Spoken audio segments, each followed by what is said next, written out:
নমস্কাৰ এই মুহূৰ্তত লৈ আহিছো এটা গুৰুত্বপূৰ্ণ খবৰ এবাৰ বিৰোধী ঐক্য মঞ্চক আহ্বান জনাইছে লুৰিণজ্যোতি গগৈ বিৰোধীক যদি আমিহে পৰাস্ত কৰিব লাগিব বিজেপি দলক যদিহে আমি পৰাস্ত কৰিব লাগিব তেন্তে বিৰোধী ঐক্য এতিয়া একলগ হ'ব লাগিব আৰু ইয়াত ইগৰ কথা নাহে আৰু যেটো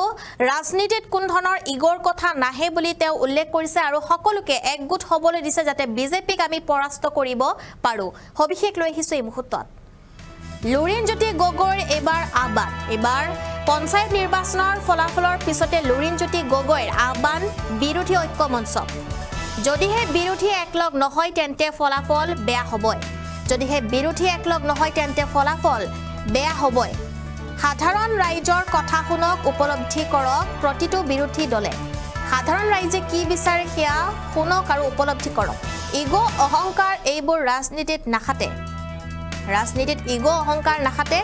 ঐক্যবদ্ধভাৱে যুঁজিবই লাগিব ইয়াৰ আন কোনো বিকল্প নাই ঐক্যবদ্ধভাৱে সকলোৱে যুঁজিবই লাগিব ইয়াৰ কোনো আন বিকল্প নাই মুঠকৈ জ্যেষ্ঠ জনাশুনা মানুহে সময়ৰ আহ্বান শুনক আৰু মিত্ৰতা নহলে ফলাফল বেয়া হ'ব 2026ত বিজেপিয়ে জিকিব যদিহে মিত্ৰতা নহলে ফলাফল বেয়া হ'বই ঐক্য মঞ্চৰ আৰু বিজেপিয়ে জয়লাভ কৰিবলৈ সক্ষম হ'ব একাংশ লোকৰ কথা শুনক মতামত শুনক আৰু তেওঁলোকে কি বিচাৰিছে সেয়া জানি লওক আৰু তাৰ পিছতে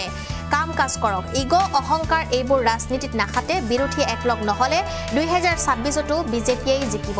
বিজেপিৰ বিৰুদ্ধে যুঁজিবলৈ বিৰোধী একলগ হ'বই লাগিব যদিহে বিৰোধী একলগ নহয় তেন্তে ফলাফল অধিক বেয়া হ'ব সাধাৰণ ৰাইজৰ কথা শুনক উপলব্ধি কৰক প্ৰতিটো বিৰোধী দলে ইগো অহংকাৰ এইবোৰ ৰাজনীতিত নচলে ঐক্যবদ্ধভাৱে যুঁজিবই লাগিব ইয়াৰ আন কোনো বিকল্প নাই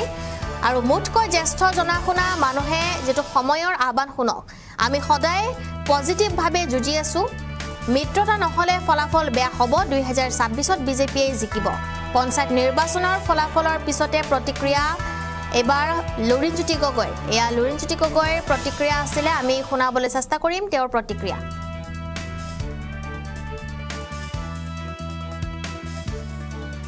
খুব পজিটিভ ৰাজনীতি কৰো আৰু আমি কমন মানুহৰ আহ্বানক লৈ কাম কৰা মানুহ গতিকে সাধাৰণ জনগণৰ হৃদয়ৰ আহ্বানটো তেওঁলোকৰ হৃদয়ত কাণখন পাতি ধপধপনিটো শুনা পাইছো তেওঁলোকৰ আহ্বানটো বুজি পাইছো সেইকাৰণে বাৰে বাৰে মই আপোনালোকে মন কৰিছে চাগে প্ৰতিবাৰে কেতিয়াও এই লাইনটো হলনি কৰা নাই যে ঐক্যবদ্ধতাৰে যুঁজিবই লাগিব তাৰ কোনো বিকল্প নাই আজিও কৈছো গতিকে তেওঁলোককো কৈছো যে আপোনালোকেও বুজি পক মুঠকৈ আপোনালোক আগতে ৰাজনীতি কৰিছে কোনোবা বিধায়ক হৈছে কোনোবা মন্ত্ৰী হৈছে কোনোবা সামাজিকভাৱে মুক্তি আগবঢ়া কোনোবা বয়সত মুক্তি আগবঢ়া আগত গতিকে আপোনালোকে সকলো বুজি পায় পঢ়া শুনা মানুহ ৰাজনৈতিক গোটেই প্ৰেক্ষাপটটো বুজি পায় পলিটিকেল ষ্ট্ৰেটেজি মেনেজমেণ্ট কেনেকৈ কৰে মুঠকৈ আপোনালোকে ভালকৈ জানে আপোনালোকৰ প্ৰতি মোৰ আহ্বান সকলো নেতাৰ প্ৰতি সময়ৰ আহ্বান শুনক জনগণৰ আহ্বান শুনক আৰু বিজেপিক সঁচাকৈ পৰাভূত কৰাৰ যদি হৃদয়ত অন্তৰত সেইটো জাগিছে আহ্বানটো জাগিছে চেতনাটো জাগিছে তেতিয়াহ'লে সাধাৰণ জনগণৰ আহ্বান শুনি সকলোৱে সিদ্ধান্ত গ্ৰহণ কৰা মই ভাবোঁ যে সেইটো যদি সকলোৱে উপলব্ধি কৰে নিশ্চিতভাৱে মিত্ৰতা কৰিবৰ কাৰণে সকলো বদ্ধপৰিকৰ সকলো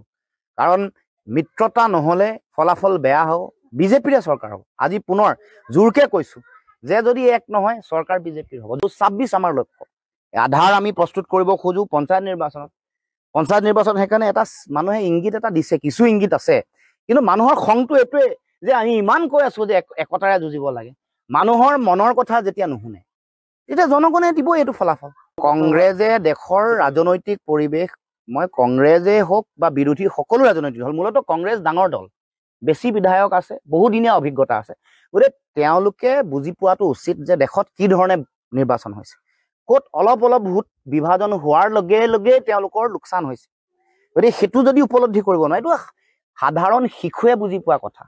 যে হাৰিয়ানাত 1.79% ভোট আপে লৈ গ'ল যাৰ কাৰণে চৰকাৰ গঠন কৰিব লগা চৰকাৰখন কংগ্ৰেছে কৰিব নোৱাৰিলে বিজেপিয়ে কৰিলে দিল্লী একে কথা আপ আৰু কংগ্ৰেছৰ মাজত যেতিয়া সংঘাত হ'ল আপে চৰকাৰখন কৰিব নোৱাৰিলে দিল্লী হাৰিয়ানা মধ্যপ্ৰদেশ সেইবোৰৰ ৰিজাল্ট ফলাফল হাতত আছে অসমত উপ নিৰ্বাচন কি হ'ল ফলাফলটো চাই আমি আচলতে সকলোৱে বুজি পাব লাগিব সেইকাৰণে ইগো অহংকাৰ এইবোৰ ৰাজনীতি নাখাতে গণতন্ত্ৰ নাখাতে আমিতো সদায় যোগাত্মক মানুহ খুব পজিটিভ ৰাজনীতি কৰোঁ আৰু আমি কমন মানুহৰ আহ্বানক লৈ কাম কৰা মানুহ গতিকে সাধাৰণ জনগণৰ হৃদয়ৰ আহ্বানটো তেওঁলোকৰ হৃদয়ত কাণখন পাতি ধপধপনিটো শুনা পাইছো তেওঁলোকৰ আহ্বানটো বুজি পাইছো সেইকাৰণে বাৰে বাৰে মই আপোনালোকে মন কৰিছে চাগে প্ৰতিবাৰে কেতিয়াও এই লাইনটো সলনি কৰা নাই যে ঐক্যবদ্ধতাৰে যুঁজিবই লাগিব তাৰ কোনো বিকল্প নাই আজিও কৈছো গতিকে তেওঁলোককো কৈছো যে আপোনালোকেও বুজি পাওক মোতকৈ আপোনালোক আগতে ৰাজনীতি কৰিছে কোনোবা বিধায়ক হৈছে কোনোবা মন্ত্ৰী হৈছে কোনোবা সামাজিকভাৱে মোতকৈ আগবঢ়োৱা কোনোবা বয়সত মোতকৈ আগবঢ়া আগত